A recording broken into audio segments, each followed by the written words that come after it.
Well, good morning, and thank you for joining us this morning for what we hope will be an informative session where we can share with you the Loomis approach to serving folks with cognitive health needs or concerns. I'm Margaret Mantoni, I'm the CEO of the Loomis Communities, and we're just really thrilled to have you here today. You are all experts in this field and therefore do not need us to talk about the importance of this work, the need for options for those people who are experiencing Alzheimer's disease or other forms of dementia. I'd like to begin today's program by telling you how we came to what we call OpenView. Loomis has been serving older adults for over 120 years. We were the first continuing care retirement community in Massachusetts. For those of you who don't know what a continuing care retirement community it is a community that serves folks in all different levels of need, from independent living, assisted living, skilled nursing, and in some cases, locked memory care units. As we all know, dementia affects approximately 1 in 7 Americans over the age of 71. Therefore, if you're serving older adults, primarily over the age of 71, like we do here at Loomis, we are serving folks with some form of some level of dementia. The Loomis Communities takes a holistic approach in serving residents with dementia, or in serving residents in general, by focusing on the well-being of the person served, the person's quality of life, and his or her sense of life satisfaction, meaning, and purpose. Traditional and typical approaches to serving those with dementia include segregating people into locked or secured units. Loomis believes while this approach may provide a higher level of physical safety, we believe that locked doors and rigid protocols may keep residents safe and provide a measure of comfort to professionals, family caregivers, and neighbors. They deprive individuals living with dementia of their enduring personhood and value. Do we segregate people with Parkinson's disease or cancer or back problems? Please join us. No, we don't. So why is it right to do that if your diagnosis is Alzheimer's disease? Loomis spent years researching ways to do this better. I would like to turn the discussion over to 3 members of the Loomis family who will share some insights around how we approach this important topic. Lori Todd is the Executive Director here at Loomis Lakeside at Reed's Landing. Brenda Mendoza is the Director of our OpenView program. And Dr. Ann McIntosh, who is a retired physician and a resident here at Loomis Lakeside at Reed's Landing. Lori? Thanks, Marge. As Marge said, I am the Executive Director here at Loomis Lakeside at Reed's Landing. Very excited about our OpenView program. And part of what I'll be talking about today is one of the components of the OpenView program, which makes it very different. And then I will turn it over to Brenda, who will talk about another component of the program. And then Ann will talk to us about her, how she's involved in our program as well. So to start with, one of the components that is in our OpenView program is called Cyto Learning. And Cyto Learning was developed in Japan. It was previously called Learning Therapy. It was established in the year 2001, and now it's practiced in more than 18,000. There are more than 18,000 participants in 1,600 nursing homes in Japan. It's come to the United States. It's in a few nursing homes in the United States and mostly in the Midwest. So around this area, there's not much in the Cyto Learning around this area.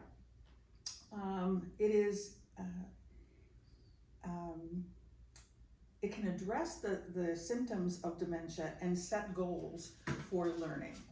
It came from the Kunan Institute of Education in Osaka, Japan. So what is Cyto Learning? Cyto Learning is a method that involves a supporter who engages two older adults who are called learners in simple arithmetic, reading, and writing exercises for 30 minutes at least 5 times per week. The object is for the learners to engage in the repeated successful accomplishments of basic material, then move on to new material at their own individual level and pace, leading to confidence and enhanced ability to take the initiative to try new things. There's some obviously empirical data that says that it is effective as measured by standard cognitive testing instruments. So before someone is introduced to our CITO learning program, we use 3 standardized assessment tools after a thorough education of the supporters. And then people are placed into a learning segment where they can be successful as they go through these simple arithmetic and reading exercises, which brings more blood to the brain and makes their day more interactive, and they feel better about the accomplishments they've had. The goal is never to make it a stressful learning environment. It is to accomplish simple tasks and to be successful, and then to move on to the rest of the day to have a great day. The empirical data is measured by the test, and it shows measurable improvement of cognitive functions in older adults with dementia. Results also include higher levels of activity, enhanced life satisfaction, and increased energy and social engagement among older adult participations. The goal is it really uses the power of praise. Not to be frustrated. These people living with dementia are oftentimes frustrated, and that brings out some of the behaviors that we will see, and Brenda will talk a little bit more about that. But it's about the power of relationships and the power of praise and the power of accomplishment. And so this is one aspect of our OpenView program.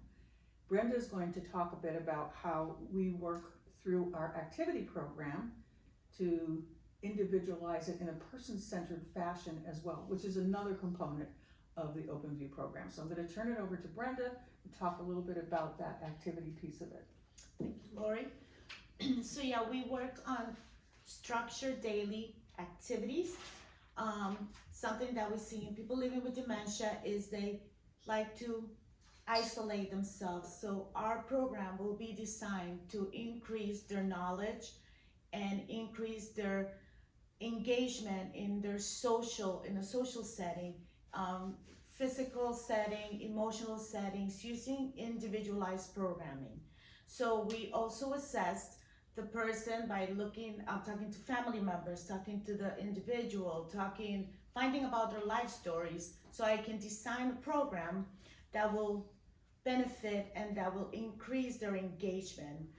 We also are inclusive, so we also like to plan and enjoy programs, not only here in OpenView, but in any other part of our community, independent living, assisted living, nursing center, so they can feel included and not be as isolated.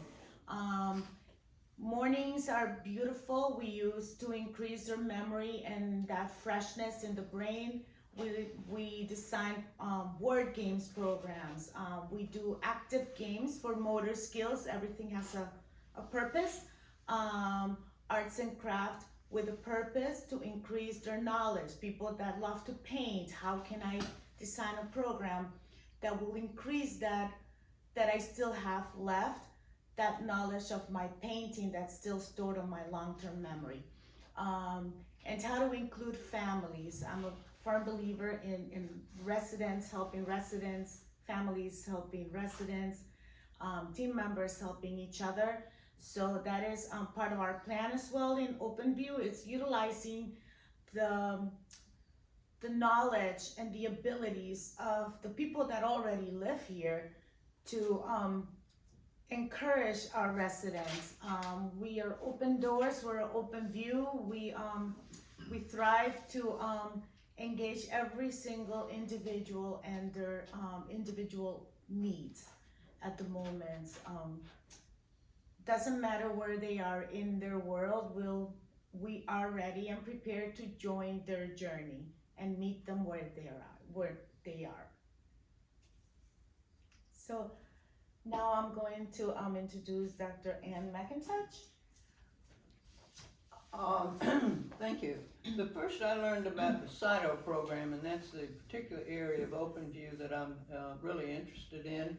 The CITO learning was presented to us at a residence meeting, and I got intrigued with my healthcare background about, that sounds a little interesting, so I went on the internet and looked up a lot of the information that I could find about the CITO learning program, including research. And then I started thinking about my neighbors and friends here at Loomis Lakeside. Families, couples who have been married for years and now this one spouse doesn't even recognize the other one. They've been able to show with their studies in Japan that after a month in the program, there was a couple where the wife didn't know the husband, didn't know who he was, never saw him before. After a month in the program, she said, I've seen you before. And after 4 months, she was able to say, you're my husband. In addition, she had been a knitter for many, many years, but had forgotten how to knit, wasn't able to even manipulate the needles and so forth. After 4 months in the program, she knitted a scarf.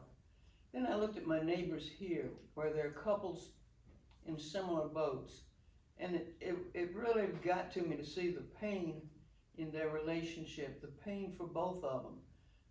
The person with the dementia often gets scared and frightened and acts out in a very defensive, angry way, and yet they've been able to show, again, with participating for a half an hour a day, 5 days a week in this program, it's increased their intellectual ability as well as their social ability.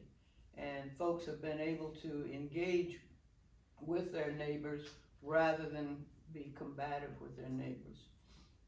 I find it exciting and also intriguing because it really doesn't take a whole lot of background training. My impression is that anybody with a high school education and a concern about people can be a supporter in this kind of a program. I sort of think of it like the well-controlled use of a narcotic for pain. The narcotic treats the pain, but it doesn't treat the cause of the pain. It has nothing to do to help the cause of the pain, but you sure feel better when the pain is gone. CITO learning treats the symptoms of the dementia, doesn't do anything for the dementia itself, but it treats the symptoms, and the people certainly feel better.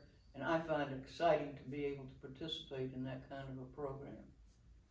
Thank you. Marge? Wow, that's pretty powerful, Ann, thank you.